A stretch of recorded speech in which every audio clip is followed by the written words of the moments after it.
Salut, bienvenue dans ma vidéo 57.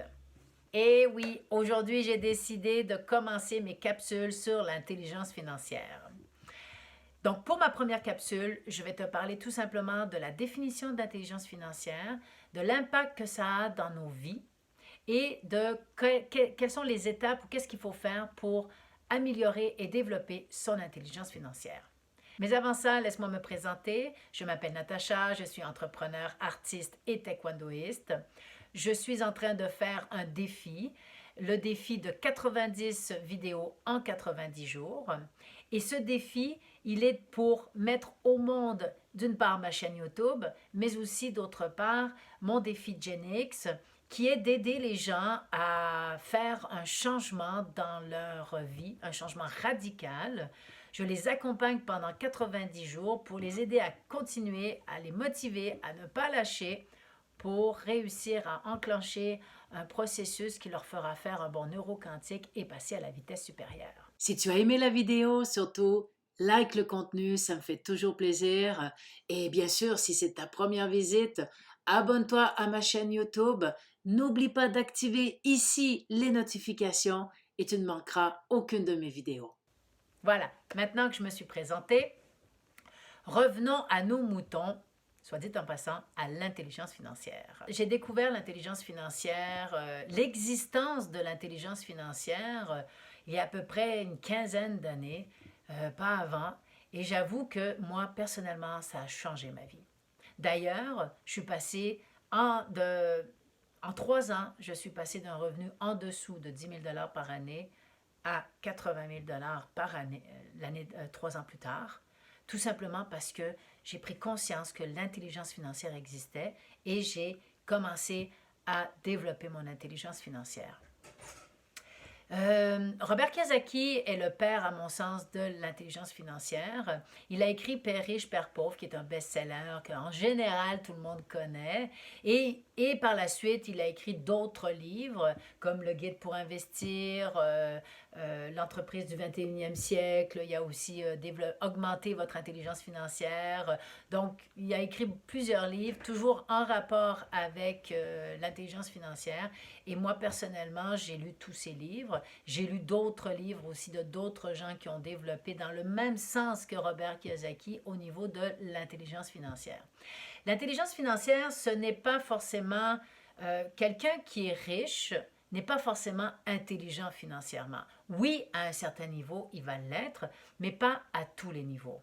Et c'est comme l'intelligence financière, c'est une des intelligences émotionnelles que nous avons. Donc oui, d'une part, l'intelligence financière, comme le décrit Robert Kiyosaki, c'est notre capacité à résoudre les problèmes financiers. Donc quelqu'un qui est pas riche peut avoir développé autant qu'un riche une partie de son intelligence financière parce que quelqu'un qui a de la difficulté financière et qui s'en sort, ça veut dire qu'il résout pas mal de problèmes financiers quand même. T'sais. Donc c'est à ce niveau-là que c'est pas forcément notre montant d'argent dans le compte en banque qui va faire qu'on est plus ou moins intelligent financièrement. Robert Kiyosaki a donc écrit, pour expliquer un petit peu la définition, une partie, je dirais, de la définition de l'intelligence financière, il écrit donc « Si tu résous ton problème d'argent, ton intelligence financière augmentera. Lorsque ton intelligence financière est plus aiguisée, tu t'enrichis. Si tu ne résous pas un problème d'argent, tu t'appauvriras. Si tu ne résous pas un problème d'argent, ce problème donnera naissance à d'autres problèmes. » Et c'est ça l'idée de l'intelligence financière. Et comme quoi, même si on n'a pas beaucoup d'argent, mais qu'on réussit à résoudre nos problèmes financiers, eh bien, ça veut dire qu'on aiguise notre intelligence financière et cela va nous aider à aller de plus en plus vers je dirais, le chemin de la richesse que l'on désire, que l'on veut. Il y a toutes sortes de niveaux de richesse et c'est là où l'intelligence financière prend tout son sens. Parce que dans l'intelligence financière, il y a aussi tous les paramètres émotionnels. Et lorsque l'on développe son intelligence financière, eh bien, on apprend à démystifier son rapport à l'argent, alors sa relation avec l'argent. On apprend aussi à connaître ou on découvre ou on ouvre sa dimension aux fausses croyances qu'on a par rapport à l'argent.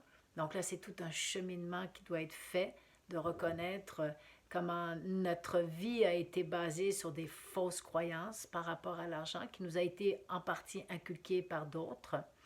Euh, on, on développe aussi dans l'intelligence financière, je dirais la mesure de notre intelligence financière, elle est créée par, on a 5 QI financiers, et ces 5 QI financiers-là, ben, c'est la mesure de notre intelligence financière.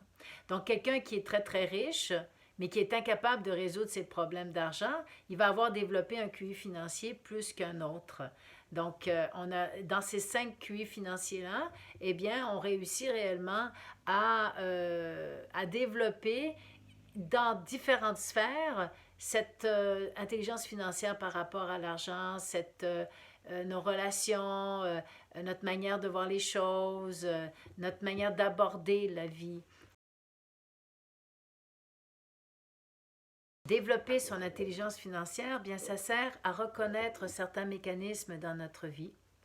Ça sert à être mieux dans notre vie en acceptant qui on est, parce que l'air de rien, euh, nier, ne pas voir notre relation avec l'argent, ne pas voir notre rapport à l'argent, ne pas voir nos fausses croyances, ne pas voir nos dépenses, eh bien, c'est qu'on se fuit.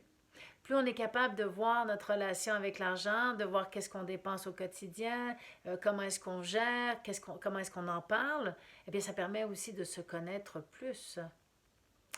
Développer son intelligence financière, ça sert à établir aussi nos plans financiers, à obtenir la vie que l'on veut vivre. Ça sert aussi à se donner du pouvoir et à ne plus donner aux autres du pouvoir sur nous. Euh, Ça sert aussi comme on reconnaît nos dépenses, nos fausses croyances, notre rapport à l'argent, on commence à comprendre un peu plus nos besoins ou nos faux besoins. Puis, donc, ça nous donne c'est comme si on récupérait notre pouvoir de consommation et qu'on puisse plus faire des choix qui vont être euh, environnementaux plutôt, des choix qui vont être plus en fonction de la communauté, en fonction de notre société, en fonction de la planète. Donc c'est ça, l'intelligence financière, ça va loin. Ça sert aussi, développer son intelligence financière, ça sert à se libérer de notre stress financier. Donc ça aussi, c'est un énorme poids que l'on vit, la majorité du monde. Beaucoup trop de personnes vivent un stress financier. Et c'est comme si toute notre vie était gérée par la peur de manquer d'argent. Et ça, c'est tellement limitatif, c'est tellement rébarbatif, c'est tellement épuisant de vivre dans des états de stress financier. Et la seule manière de se libérer de son stress financier, c'est en développant son intelligence financière. L'intelligence financière au niveau de paramètres argent, c'est, OK, d'une part, de réussir à se mettre 10% de côté à chaque paye, à chaque montant d'argent qu'on reçoit, de toujours mettre 10% et de vivre avec ces 90%. C'est réussir à résoudre, comme j'expliquais tout à l'heure, ces problèmes financiers. L'intelligence financière, c'est aussi réussir à la fin de chaque mois, à avoir un montant d'argent. Donc, de vivre avec 90%, mais dans ces 90%-là qui nous restent, ça va être de réussir à vivre en dessous de l'argent qui rentre pour réussir à mettre de côté de l'argent. Donc, là, d'une part, on se fait des fonds d'urgence. Ensuite, on utilise, après avoir fait notre fonds d'urgence et en avoir un, en général, on dit 3 mois de nos dépenses. Eh bien, avec ce MBA, on appelle ça une marge d'autofinancement brut, bien, on fait des investissements. L'intelligence financière, c'est aussi avoir des assurances pour se protéger sans être excessif. Je ne suis pas pour trop l'excès d'assurance parce que là, c'est basé sur la peur et ça, c'est moins bon. On sort de la dimension de l'intelligence financière parce qu'une grande partie de l'intelligence financière, c'est de sortir de nos peurs. Donc, mais bon, c'est toujours bon d'avoir des assurances, ne serait-ce que pour backer des prêts qu'on a, comme des hypothèques ou d'autres prêts auto, etc., etc. Donc, ça, c'est... donc, l'intelligence financière va englober tout ça. Mais elle va englober aussi tout ce que je disais par rapport aux fausses croyances. Donc là, on s'en va dans une dimension beaucoup plus spirituelle, psychologique, émotive. Donc, il va y avoir la côté financière vraiment brute, d'argent comptable, etc. Et il va y avoir l'autre dimension qui va être beaucoup plus... parce que on a créé avec le temps une relation malsaine avec l'argent et c'est pour ça qu'aujourd'hui c'est devenu aussi émotif, psychologique et spirituel, toute cette notion d'argent-là. Donc l'intelligence financière est extrêmement importante. Et c'est pour ça que je voulais en parler, même si au niveau de la notion du changement, on se demande, bon, ben, c'est quoi le rapport avec le changement, puis avec mes capsules du défi Gen X. Mais je pense que dans n'importe quel changement qu'on fait, dans n'importe quelle situation dans laquelle on est, ou si on ne fait pas de changement, ou si des fois on arrête notre changement, que ce soit un changement d'emploi, ou comme moi, ben, je fais un changement physique, ou du moins, je suis dedans, euh, eh bien, l'argent automatiquement rentre tout le temps en ligne de compte. Et c'est pour ça que de développer notre intelligence financière, c'est important. À n'importe quel niveau dans notre vie, dans quoi que ce soit qu'on fasse, l'intelligence financière, c'est comme développer son intelligence émotionnelle, ou alors là, on va avoir l'intrapersonnel, l'extrapersonnel, on va avoir l'intelligence de l'espace, l'intelligence de la connaissance, etc., etc. Eh bien, l'intelligence financière est aussi importante. Ça a un impact énorme dans notre vie. Voilà pour aujourd'hui pour l'intelligence financière. J'ai fait un survol vraiment très rapide, mais demain, je vais te parler des 5 QI financiers qui sont la mesure de ton intelligence financière. Donc là-dessus, je te dis à demain pour une autre capsule. Bye bye.